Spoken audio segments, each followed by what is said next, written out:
నమస్తే, Bharat media news కి స్వాగతం.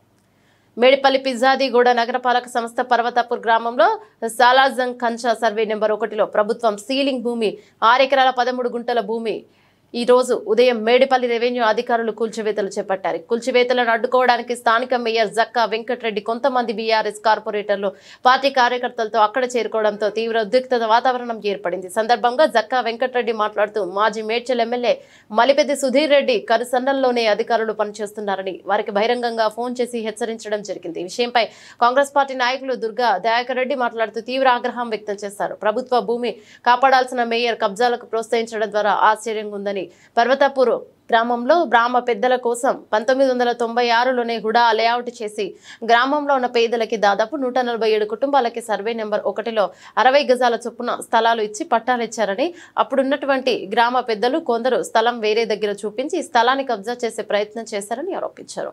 ఈ ఎట్టకేలకు ఈ రోజు రెవెన్యూ సిబ్బంది కళ్ళు తెరిచి కూల్చివేతలను దిగారని, అలాంటి అధికారులపై మేయర్ దురుసుగా ప్రవర్తించడం జరిగిందని, ఇప్పటికైనా ప్రభుత్వ భూములు కాపాడి అది ప్రజా అవసరాలకు ఉపయోగపడే విధంగా ప్రయత్నం చేయాలని, లేని పక్షంలో మనం జనం పక్షమున నిలబడి తాము ఎంతవరకైనా కొట్లాడతామని వారు హెచ్చరించారు. కార్యక్రమంలో పర్వతాపూర్ గ్రామ మాజీ సర్పంచ్ దేశగొని రఘుపతి గౌడ్, మాజీ ఉప సర్పంచ్ సహదేవ్ గౌడ్, వార్డు సభ్యులు దుబ్బాక వెంకటేష్ గౌడ్, దేశగౌని శ్రీనివాస్ గౌడ్, దుబ్బాక జాహిద్ గౌడ్, నర్సయ్య గౌడ్, పాషం రాజు, సత్యనారాయణ తదితరులు పాల్గొన్నారు.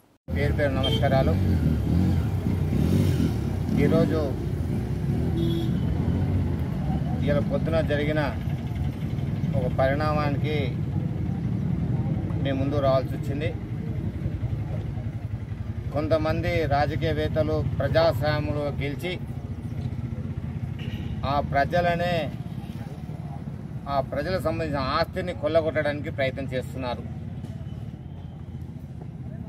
మేము మొదటి నుంచి చెప్పుకుంటూ వస్తూనే ఉన్నాం. గత బీఆర్ఎస్ పార్టీలో నేను పార్టీ అధ్యక్షుడు ఉన్నప్పటికీ నేను ఆనాడు ఖచ్చితంగా 11, 10, 1వ నంబరు సర్వే చేయాలి, అదేవిధంగా 2 నంబర్ సర్వే చేయాలి, అక్కడ 14, 15, 16, 20, 21 కూడా సర్వే చేయమని చెప్పని ఆ దినాన్ని నేను పెట్టించిన. ఈ దౌర్జన్యాలు ఇవాళ జరిగిన దౌర్జన్యాలు కొనసాగుతాయని ముందు దృష్టి చేస్తే ఆనాడు ఇదే కబ్జా కోర్లు అందరు కలిసి ఆ సర్వే కాకుండా అడ్డుపడ్డారు. ఉప సర్పంచ్లుగా, వార్డు మెంబర్లుగా, ఎంపీటీసీలుగా, జెడ్పీటీసీలుగా వీడికని గెలిచి ఇవన్నీ కాపాడుకుంటే నువ్వు వచ్చినాక అన్ని అంతగానే చేస్తేవి. దొంగలకు తాళం చెల్లించడం అయిపోయింది. మా ప్రజలు నమ్మిస్తే దొంగలకు తాళం చెల్లించడం అయింది. ఇలా అంటుండు సుధీర్ రెడ్డి అని. ఇలా ఊరోళ్ళం ప్రశ్నిస్తున్నాం. నీ దమ్ముంటే సవాల్ ఇసిరే మా మీద, మేము ఎదుర్కొని సిద్ధంగా ఉన్నాం. నీకు సిద్ధస్థితి ఉంటే బిడ్డ ఆడ టెస్ట్ ల్యాండ్ 1వ నంబర్ టెస్ట్ ల్యాండ్ లా 9 ఎకరాల భూమి ఉంది, 6 ఎకరాల 12 గుంటల భూమి 700 కొలువురి. మొన్నదాకా స్కెచ్ లేదు పబ్బం గడుపుకున్న వాళ్ళు నాకు ఎంఆర్ఐ వస్తుంది, సర్వే ఉంది, అన్నీ ఉన్నాయి. మేము కాదట్లేము. అది వచ్చిన వాళ్ళు రెవెన్యూలు కాదా? కూలగొట్టిన రెవెన్యూలు కాదా? వాస్తవాలు తెలియదా? గుమ్మలు మాట నాయి ఉన్న బయటకు వస్తుందంటే 30 ఏళ్ళ నుంచి కబ్జాలు ఉన్నాడు. మీరు అధికారులు ఉన్నారు కాబట్టి ఈడ నువ్వు ఎంపీపీగా చేసినావు, ఈడ నువ్వు సర్పంచ్గా చేసినావు, నీ ఇష్టం ఉన్నాడు వ్యవహారాలు చేసినావు. అయ్యా ఒక్కటి నిజం చెప్తున్నా, ఏ సీలింగ్ ల్యాండ్ 38 ఎకరాల 12 గుంటలు ఈడ 1, 10, 11లో ఇచ్చిన వాళ్ళు ఇవాళ కాంగ్రెస్ ప్రభుత్వం రేవంత్ సర్కార్లా ఇవాళ ముందుకు పోతుంటే ఇవాళ మా ఇన్ఛార్జ్ జంగయ్య యాదవ్ ఎక్కడ కూడా ప్రభుత్వ స్థలాలని అన్నాకంద్ర కాకుండా కాపాడాలని, ఈ ప్రజలకు చెందిన భూమి అని చెప్పడంతో మీ గుండెలు గుబ్బులుమంటున్నాయా? నీ బండారం బయటకు వస్తాను భయపడుతున్నావా? ఎక్కడ సరిపోలేగా ఉన్న సర్ప్లైజ్ అని చేసిరు అది చేసిరు అని చెప్పండి. జక్కా వెంకటరెడ్డి ఈ పేపర్ ముఖంగా సవాల్ చేస్తున్న తోటి నువ్వు మేడిపల్లి సర్వే నెంబర్ 102 నువ్వు కొంటప్పుడు రోడ్డు నీ పేరు మీద రిజిస్ట్రేషన్ అయింది వెంకరెడ్డి, చెక్క వెంకరెడ్డి గారు.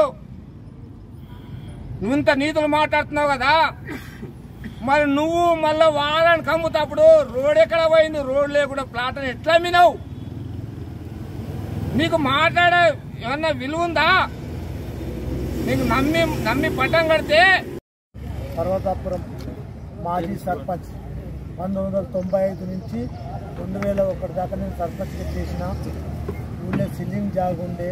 మా గ్రామంలో సర్వే నెంబర్ 10, 11లో మళ్ళీ 1లో 3 సర్వే నెంబర్లో సిల్లింగ్ జాగా ఉండే. ఆ సిల్లింగ్ జాగా ఊరోళ్ళంతా తీసుకుపోయి ఎన్నోసార్లు మేము చదరం చేసినాం, సాఫ్ చేసినాం. మేము చేసినా కొద్దిగా మళ్ళీ వాళ్ళు సాఫ్ అమ్ముకుంటాం జరిగింది. ఈ మధ్యన కూడా మళ్ళీ ఈ మధ్యన పెద్ద చేసి 15 రోజులు మొత్తం ధర్నా చేసి అలా సాఫ్ చేసి పెట్టాక మళ్ళీ వచ్చి అన్ని బేస్మిట్లు పెట్టిన గవర్నమెంట్ బేస్మిట్లు పెట్టాం.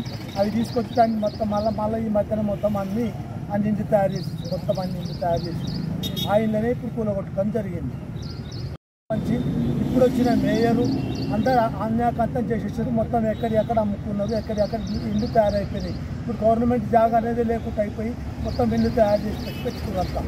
అదంతా గవర్నమెంట్ జాగా. గత 10 సంవత్సరాల నుంచి వార్డు మెంబర్లు మేము 20 సంవత్సరాల నుంచి కాంప్లైంట్ ఇచ్చుకుంటూ వస్తూనే ఉన్నాం. ఇచ్చుకుంటా దాంట్లో ఎవరిని కట్టనీయకుండా ఈ సీలింగ్ భూమిని ఆపిపెట్టినాం. ఇప్పుడు వచ్చిన కొత్త మేయర్లు, కార్పొరేటర్లు వీళ్ళందరూ కలిసి దీన్ని మొత్తం అన్యాక్రాంతం చేసి బిల్డర్లు వాళ్ళు రియల్ ఎస్టేట్ వాళ్ళు కలిసి అన్ని ఇండ్లు బిల్డింగ్లు కట్టడం స్టార్ట్ చేసి అయినా మేము కాంక్రీట్ ఇస్తూనే ఉన్నాం. వాళ్ళు ఏ మాత్రం ఈ మధ్యలోనే పట్టించుకోని ఇన్ని రోజుల దాకా పట్టించుకోలేదు. మళ్ళీ అందులో 1996లో ఉడా లేఅవుట్ వచ్చింది. ఫస్ట్ టైం మనకు ఉడా లేఅవుట్ వచ్చింది. ఎవరికి? గ్రామస్తులకు పట్టాలతో సహా ఉడా లేఅవుట్ నుంచి వచ్చింది. 147 పట్టాలు వచ్చినాయి దాంట్లో.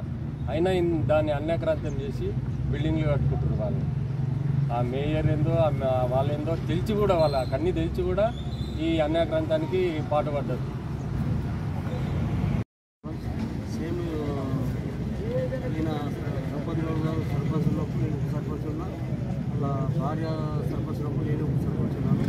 నేను గత 30 సంవత్సరాల నుంచి సీలింగ్ జాగాలు మేము కాపాడుతున్నాము. ఎన్నోసార్లు పబ్లిక్ అంతా పిలిచి కూడా మీకు అందరికీ 60 గజాలు ఇస్తామంటే వాళ్ళు పబ్లిక్ కూడా స్వచ్ఛందంగా వాళ్ళు పనిచేసారు. మేము వాళ్ళకు ప్లాట్ వచ్చి లేఅవుట్ చేసాము. ఎన్నో రకాలుగా మేము 2 సార్లు ఒక సాయిబాబు దగ్గర చేసాము. ఇక్కడ ఈ సర్వే నెంబర్ 1లో చేసాము, సర్వే నెంబర్ 11లో చేసాము. చేసి ఆ కొద్దిగా వీళ్ళు వస్తారు, ఏదో చేసి కబ్జా చేస్తారు, ఏదో చేస్తారు అంతా. ఈ మాజీ సర్పంచ్ రామదాస్ గౌడ్ ఆధ్వర్యంలో దీంతో జరిగింది. ఇప్పుడు ఎవరు ఉన్నారో వాళ్ళ మరి భూ కబ్జా కేసులో మేయర్ గారు అంతా. ఇప్పుడు మేము ఇంత కష్టపడి నేను సార్ మేము కాపాడిన భూమిని 30-40 సంవత్సరాలు కాపాడుతున్నాం. మా భూమిని ఊరికి కావాలి, ఊరికి అందరికి గరీబ్ సరిపోలకు లేని వాళ్ళకు అందరికీ ఇద్దామని చెప్పి మేము ఎంతో ప్రయత్నం చేసి ఎంతో కాపాడుతున్నాము. వీళ్ళు వచ్చి గొంట్లో కొట్టుకుపోయినట్టు ఈ మధ్య భూములు విలువైపోయినాయి. ఇప్పుడు అందరి కళ్ళు ఒక సీలింగ్ జామ్ మీద పడ్డది. మేము ఏంటో ఊరు డెవలప్ చేద్దామనుకుంటే డంపింగ్ యార్డ్ అదే